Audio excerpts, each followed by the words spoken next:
La bella Ana Ozones, hija de un revolucionario obligado a emigrar y huérfana de madre. A la muerte de aquel es recogida por dos tías hipócritas y santurronas, cuya única inquietud por la joven se reduce a encontrarle un marido rico.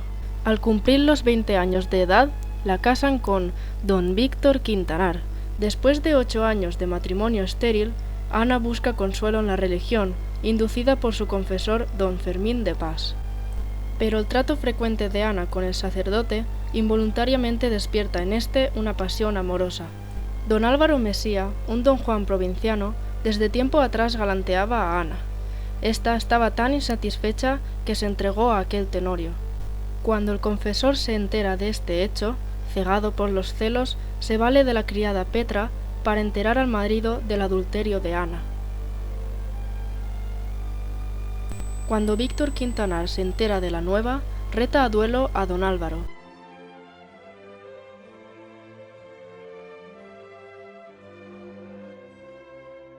Este, inesperadamente, mata a don Víctor y huye del pueblo.